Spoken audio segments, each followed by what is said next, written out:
Le procès du transhumanisme s'est tenu le 22 juin dernier à la Cour d'appel de Paris. Le numéro de septembre de la revue Dalloz IPIT reproduit les actes de ce procès. À l'initiative de ce procès, nous avons Françoise Barbier-Chassaing, avocat général près la Cour d'appel de Paris. Françoise, bonjour. Bonjour Stéphane. Nous avons également Maître Gérard Haas, avocat spécialisé en droit du numérique. Bonjour Gérard. Bonjour Stéphane.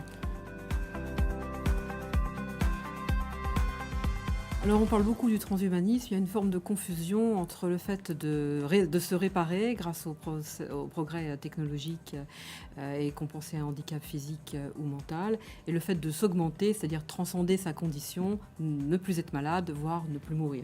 Et en même temps, c'est se dire qu'il n'y a pas de fatalité grâce aux nouvelles technologies. Aujourd'hui, l'homme pourra lutter contre la vieillesse, lutter contre la douleur, le handicap, et peut-être même gagner du temps et aller en route vers l'immortalité. D'accord. Alors, pourquoi ce procès et pourquoi maintenant, en 2017 ? Parce que c'est maintenant qu'il faut poser d'une manière apaisée ce débat, sans parti pris. Et c'est d'ailleurs le sens de notre démarche, qui est une démarche d'une association que l'on a montée, les Jurisnautes, où des avocats, des magistrats en exercice se rencontrent et débattent entre eux des problématiques de société et des conséquences juridiques.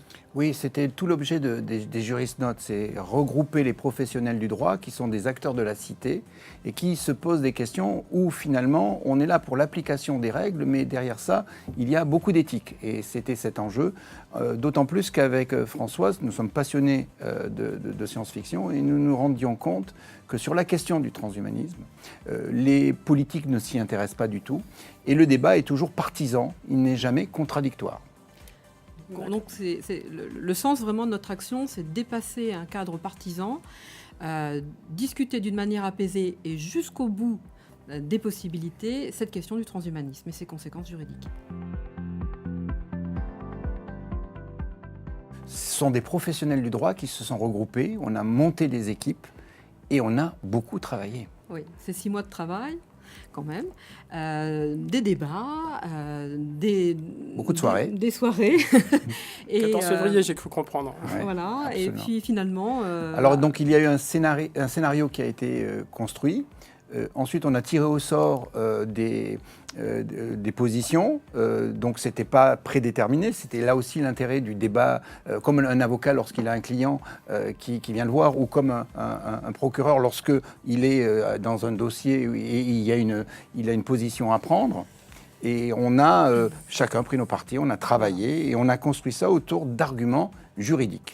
Oui, parce qu'en fait, au départ, on n'avait pas de rôle et de position attribués. Je n'avais pas choisi au départ le fait de représenter le ministère public. Ça s'est trouvé comme ça. Mais j'aurais tout aussi bien pu, avec plaisir, être avocat de la défense.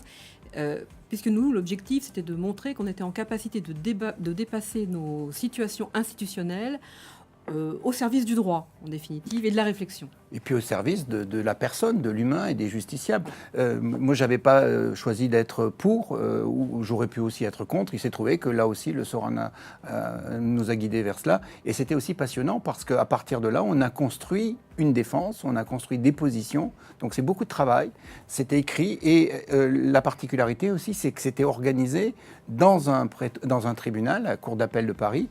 Et donc là aussi, tous les acteurs ont joué.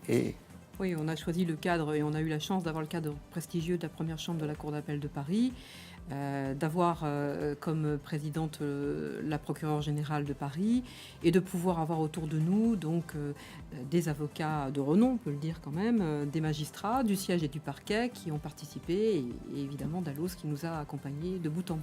Et c'est aussi un phénomène tout à fait incroyable, c'est que c'est la première fois, c'est mondial. C'est le premier procès du transhumanisme. Il était certes fictif, mais il a été mis en perspective.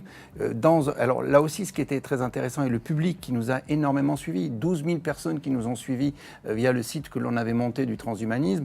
Pendant l'audience, on était suivis par plus de 3 000 personnes, donc 250 qui, pendant les 3 heures, ont suivi sur Facebook Live l'opération. Donc on se rend compte qu'il y a eu un vrai engouement autour de ça. Et donc nous avions raison de poser la question du transhumanisme, un débat et un enjeu de société.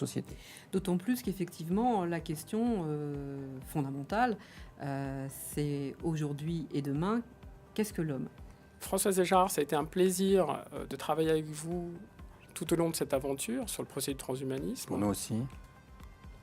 J'imagine qu'on va très bientôt se retrouver pour Sûrement. d'autres thèmes, pour d'autres sujets. Et les éditions d'Alloz et la revue d'Alloz IPIT sera toujours contente de vous suivre dans ces nouvelles aventures. Merci à vous. Effectivement, on a un projet de web-série et un colloque aussi en perspective. Merci et à bientôt.